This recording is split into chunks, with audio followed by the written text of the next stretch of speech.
All right, rewrite each of the expressions in each pair so that they have the same base. Okay, so this is 7.32.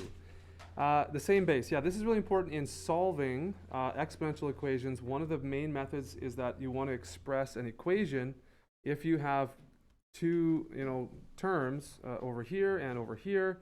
You want to write them with the same base if possible, so that you can then equate the exponents or the expressions for the exponents and then solve that way. So that's the goal.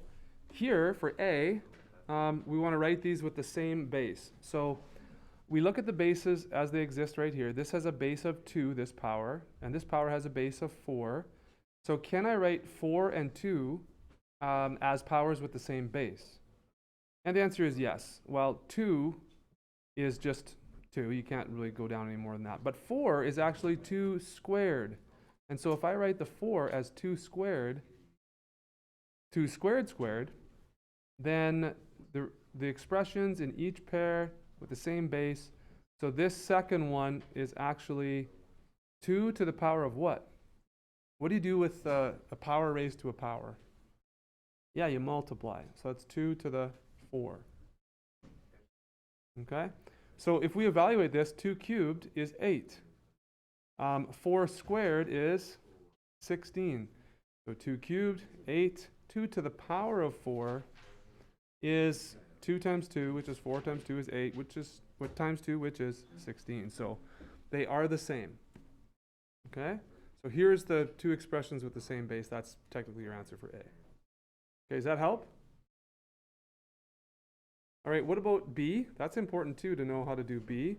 So 9x and 27. Well, 9 can be written as a power of 3. That's 3 squared. So I can replace that 9 with a 3 squared. 27, can that be written as a power of 3? 3 cubed. Perfect. So 9x is actually can be written as 3 to the power of 2x. And 27 can be written as 3 cubed. This is going to be a very important skill to know how to do there. Okay, so A and B, fairly straightforward. What about C and D with the fractions? Okay, does that mess things up? Well, let's see. Let's do C down here. Okay, 1/2 and 1/4. Ah, okay. So 1/2. I'm not really going to do anything with that, but I am going to focus on this 1/4. Did you know that 1/4 is actually 1/2 squared? It's 1/2 squared.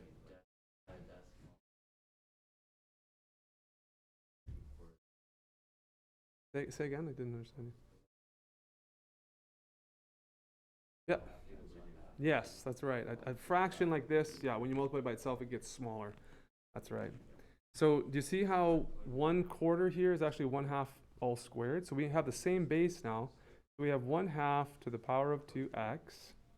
And this other one is actually 1/2 to the power of what?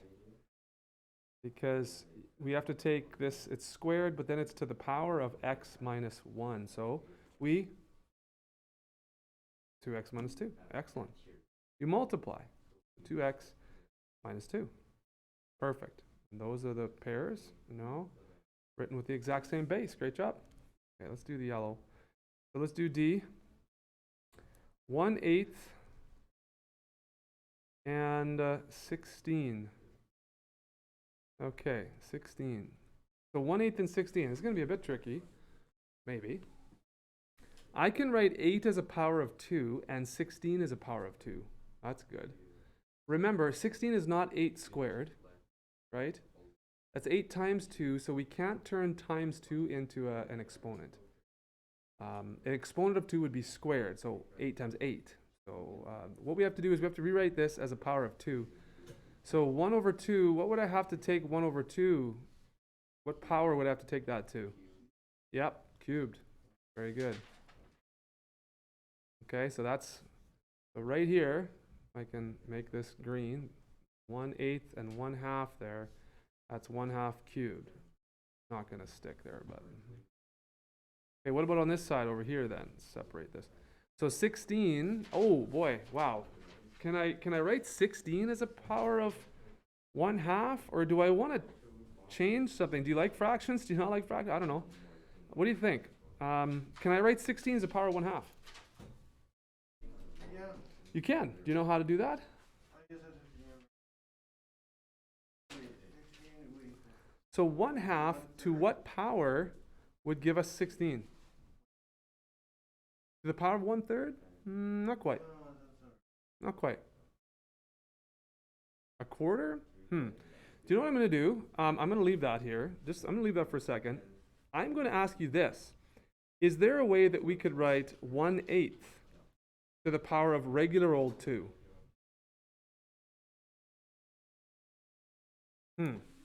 How do I get a fraction out of a number when we're talking about exponents? Think about this flipping reciprocal idea. You do a negative? Negative on the what? On the exponent is exactly right. Do you see how 2 to the negative 3 is 1 over 2 cubed, which is 1 over 8?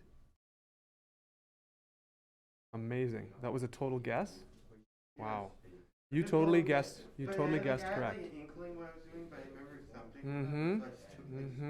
Okay. All right. No, that was good. So what about 16 then? For the 1 over 8, would you do 1 over 8 instead of? Yeah, the middle step is separate now. We're going to come back to this. I'm jumping from here to here. Okay? Which really, the second step to the third step, they're all the same. They're all the same. But yeah, I was going from 1/8 to this. But you could go easily from here to here as well, right? Like 1/2 to the power of third. If you want to flip that 1/2, you have to put a negative on the exponent. So you go from the first step to the third step, or the second step to the third step. Just wait. Let's get through this third line here first. What is 16 as a power of 2? That one should be easy. 2 to the 4. Yes? So if that's true, so the second one, you do 2 to 1/2 to the power of -4. Negative 4 is the power here. Perfect. Yes. That's exactly what that means. Very good. So this is a bit that makes you think a little bit, but this is now 2 to the negative 3x plus 6. If you multiply 3 times x minus 2, or negative 3 times x minus 2, and this is 2 to the 4x. They are now written with the exact same power, same base. Okay, so that is number 2 there. Does that help answer your question there? All right. Any other questions about number 2?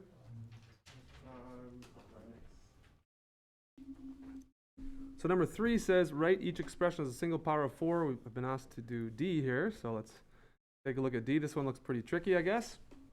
So a single power of 4. Okay, so what we need to do is we need to figure out how do we rewrite these root signs and all that. So this is a square root. This one is a 4th root. Okay, so let's focus inside first. Let's focus on this root 2 and the 4th root of 4. How do I rewrite those? Is there a way that I can rewrite this radical with an exponent? Remember how that works? You remember that?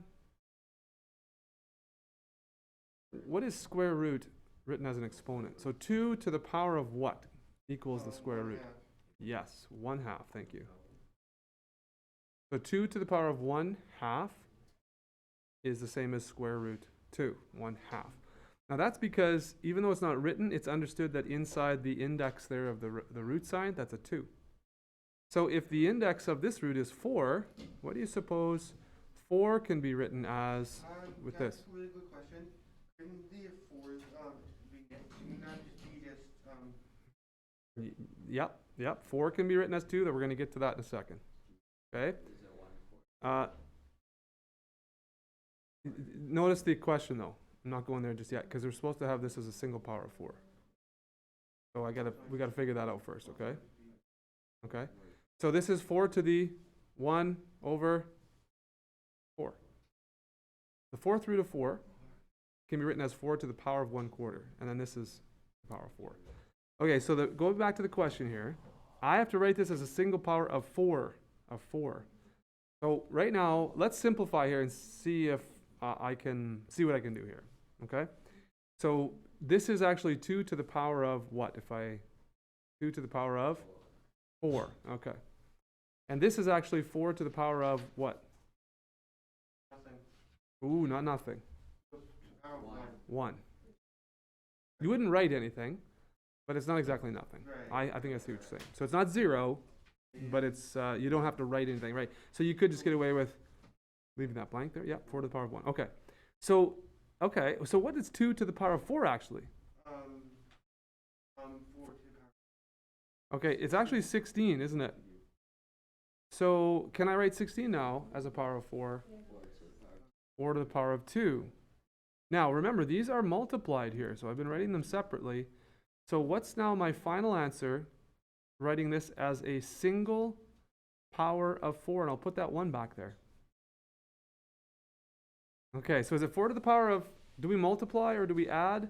And I think you guys were right in saying that we would have to add. So if we have the same base for 2 powers and they're multiplied, we add their exponents. Okay? So probably be a good idea to just double check this on our calculator, just see if we did this right. So I'm going to plug this into my calculator. Turn this on, clear that up. So square root of 2 to the power of 8, okay, equals 16. Let's see. Oh yeah, we got 16 down here when we simplified. Okay, that's great. Now times, the 4th root. Okay, so on your calculator and my calculator it might be a bit different. I don't have a 4th root. Okay, so what do I have to do? I have to go and say 4, and then I have to put this little symbol here to say the 4th root of, okay, 4. And then I'll put a bracket around that. And then to the power of 4. Now, again, if I'm going to do all this at once, I'm going to insert a second set of brackets there. And this is to the power of 4. Okay, let's see what happens. 64. Oh my goodness. What happened? What happened? Oh, wait a minute. This over here equals 64. What does this equal? Well, what's 4 to the power of 3? 64. Okay? So we have rewritten this expression over here correctly as this expression, 4 to the power of 3, as a single power of 4. So that's how you do number 3. Okay? That's probably the toughest one in number 3.